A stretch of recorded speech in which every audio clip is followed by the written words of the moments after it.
Hey, do you want to get better at Valorant? Do you want to be like Asuna, El Diablo, or Tens? Well, good news. You can't. You are fake news. Moving on, here's the tips that I think are most important. First tip is crosshair placement. Now, crosshair placement is one of the most basic skill needed in Valorant. So if you do this, then immediately go and delete Valorant. Because Valorant isn't like most shooting game where you can just wave your crosshair all over the place like you wave your demonetization. Pen. Yes, I meant pen. Anyways, you always want to have your crosshair to be at head level. Why? Well, if you don't know this by now, it's probably because you suck or you're a noob and you should probably go play Roblox instead. No offense to the game. Basically, having your crosshair at head level grants you more headshots, and more headshots means more kills. Another thing that is important and correlates with crosshair placement is pre-aiming. Pre-aiming is another essential skill you need, where you place your crosshair placement relative to where you're about to shoot, pop out, hitting a headshot or a body, killing with minimal effort. Pre-aiming does require some practice, but it's easily learned. And then one last beneficial thing about crosshair placement is, let's say for example, enemy randomly appear like this, and then you go into spam shooting mode, panicking like a little girl like this. At least you have a good chance of hitting them because of good crosshair placement. And don't even try to deny that you've never done this. You've done it at least once before. Wait, what? Wait, that was just me? Oh, so I didn't have to write all this part. Next is aim. We all know the importance of aim, and I'll briefly discuss about it. Now, to make it simple and to set the difference between crosshair placement and aim, I'll make a quick analogy. Basically, aim is your raw ability to aim and track your opponent, while crosshair placement is more of a technique. Just like my parents' ability to use raw strength to beat the out of me, while using technique like shaming and random comparison to cousins that have full ride to Harvard.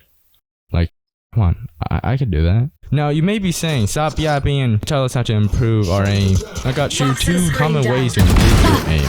Practice mode in Valorant is highly recommended to improve your trash aim. It will help you improve with Valorant's mechanic, recoil, aim itself, and yada yada yada. Then there is playing the actual game. Valorant matches help you improve your aim on real players to get actual and fast feedbacks for improvement. And death matches are recommended because they just give the best result. That wraps up the basics of the basics. This video is a generalization, so I won't go down in depth about how to practice and so forth, but there is a YouTuber that goes by Sero. He made 2 amazing in-depth guides for aim and crosshair placement.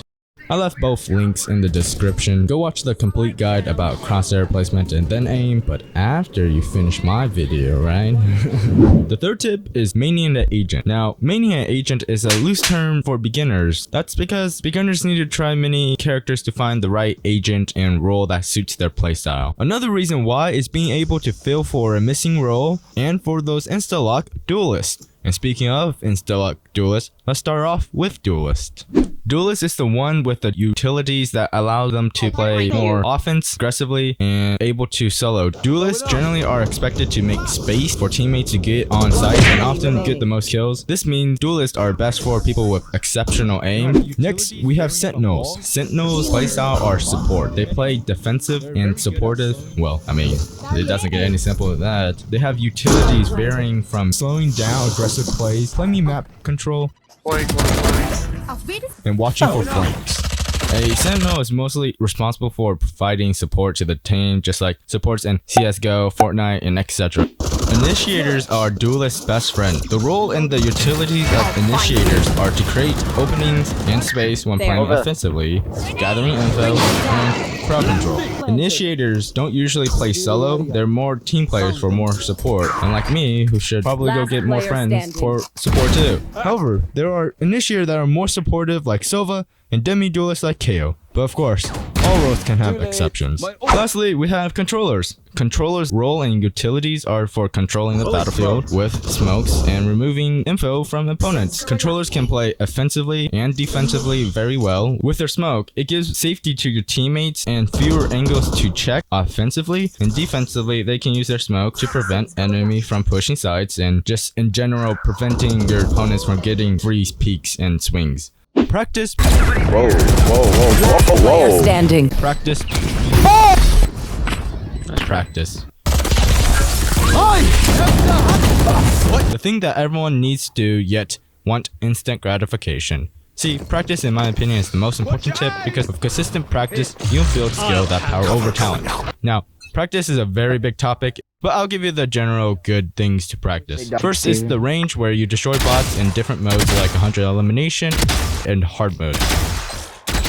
Cough, cough. I recommend about 2 to 3 times of each of them.